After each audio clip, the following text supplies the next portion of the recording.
Hey, it's Anna, and I wanted to do my quarterly wrap-up. Now that I work in the corporate world and not in education, I think it's interesting to split the year into quarters. And because I just started really working on 3 out of 4 of my social media platforms at the beginning of the new year, I thought a fun little 3-month update would be a good video idea. I do have my laptop here ready to go with all of the stats and analytics that we have, and I'll be sure to put up pictures next to me so you can see what I see. So in terms of the number of books that I've read so far this year, I've read 53 books this year. My goal is 104 books for the year because 104 means I've read 1 physical book a week and 1 audiobook a week for the entire year. The list of books that I've read, I'm not gonna read them out loud to you.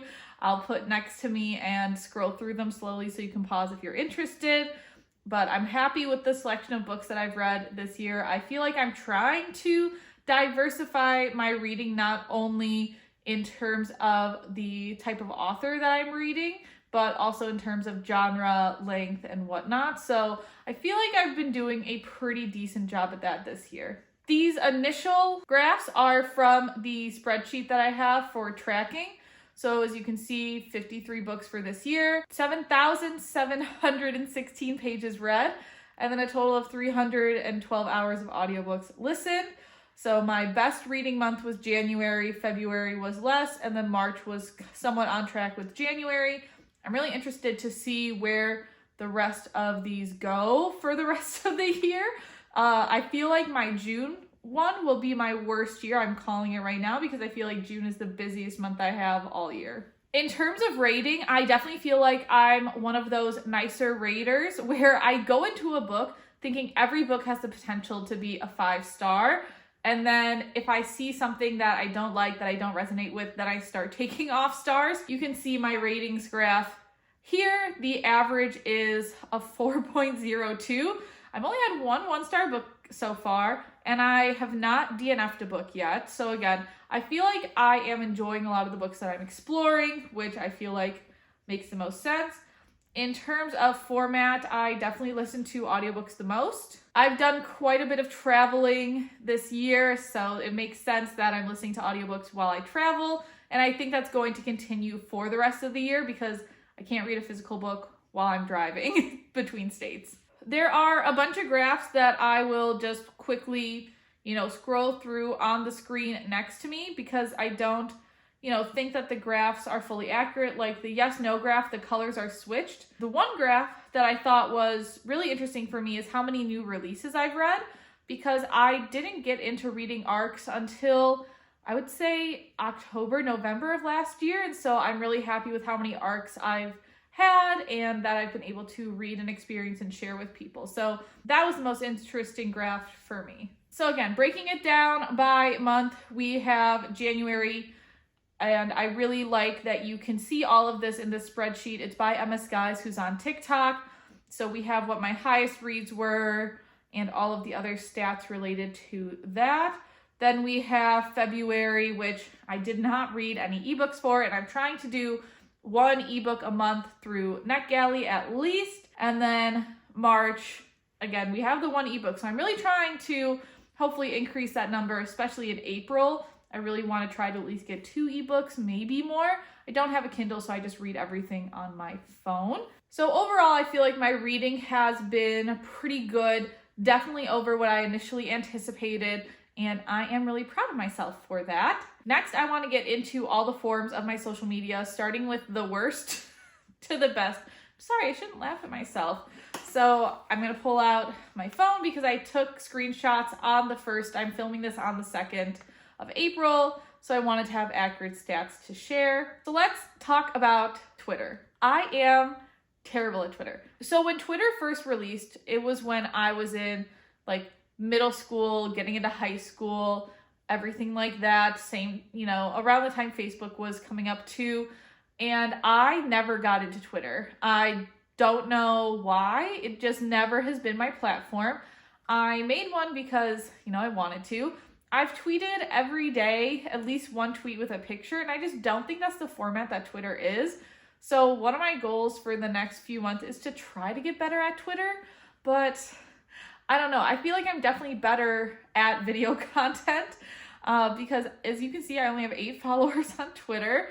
I post about a different book every day and like a short little recap of the book with a nice photo. So I feel like I'm definitely more of a visual creator than just like a typing, thinking, you know. I feel like I'm definitely in moods when I have thoughts that could be tweet worthy, but I definitely feel like that's not my best platform. And I do want to try to get better at it over this next quarter.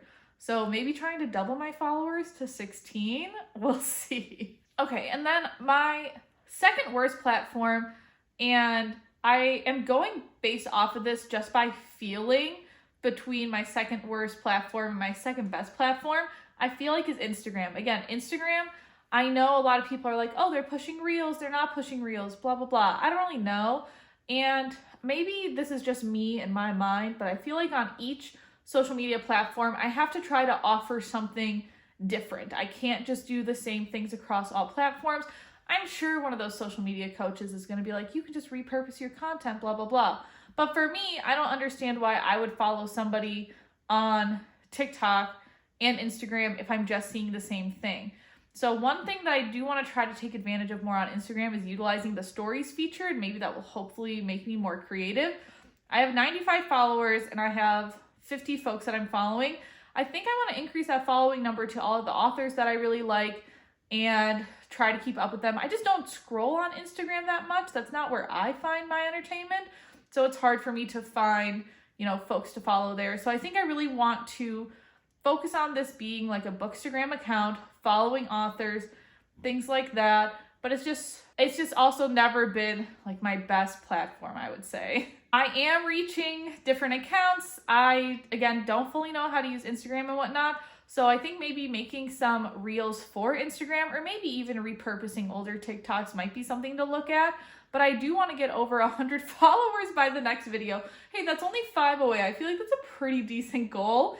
And I can then look at more of like the followers analytics instead of just looking at the overview, which is pretty much all I can see without having over 100 followers. And then this was most surprising to me, at least, is YouTube. I feel like is my second best platform, which was not my thought going into this.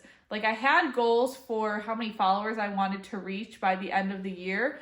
And between the 3 platforms that I've already talked about, including YouTube, the YouTube one is the only one that's really on track to hit that goal, which is really cool. So I film separate reviews for YouTube than I do for TikTok. So those are some of the videos you see with my face. And when you don't see my face and you see a book cover, that's my 365 Days of Book series where I'm going through all of the physical books that I own and talking about them again and whatnot. I think next year I have an idea of what I'm going to do. It might not be 365 necessarily, but I do think there is something that I'm going to do next year. So YouTube, I can just see a direction for myself, see a vision.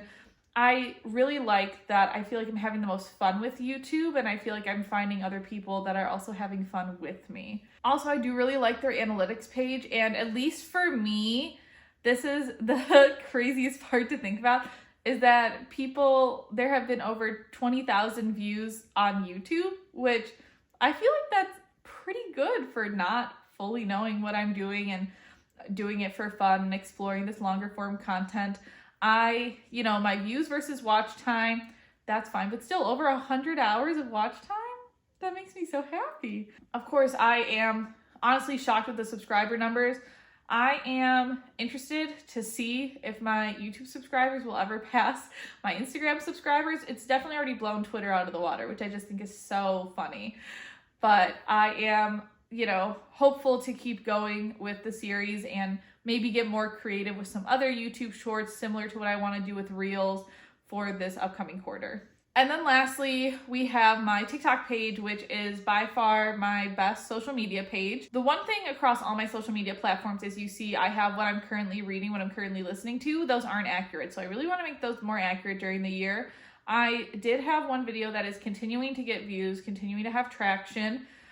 Yesterday, when I screenshotted the video, it was at 251,000 views, and I think it's gained like 2,000, maybe 3,000 views just in one day, even though I posted that TikTok in like mid-February, so it's still gaining traction. I'll play the TikTok here for you.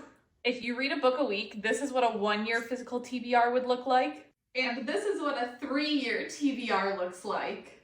And I'm not gonna lie, I felt like that one was going to do well, just because I feel like when people see the big visual stacks of books, that's always something that keeps people interested.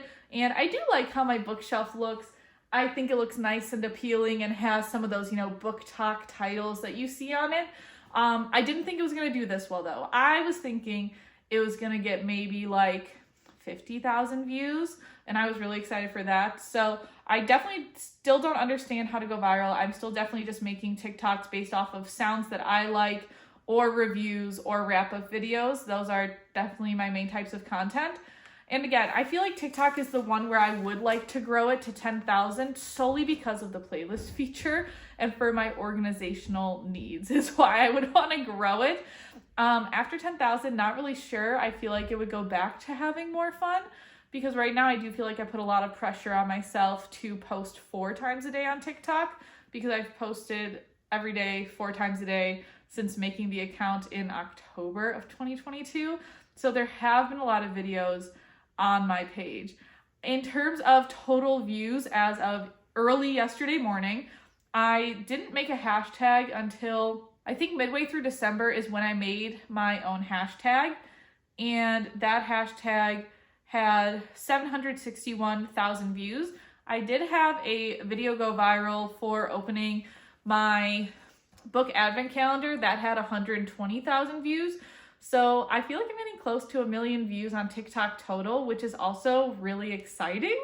Not something that I was expecting in this time frame at all. So I'm really curious to see what making this video and then making a similar video in 6 months is going to look like, and seeing what type of growth that I will have there. So overall, I feel like the big lessons that I'm taking away from this is just to make sure to not put too much pressure on myself, remind myself that I'm doing this for fun, and I don't know, I might delete my Twitter if I can't get better at it, because I don't want to have a platform where I'm stressed out about posting and not having any fun with it.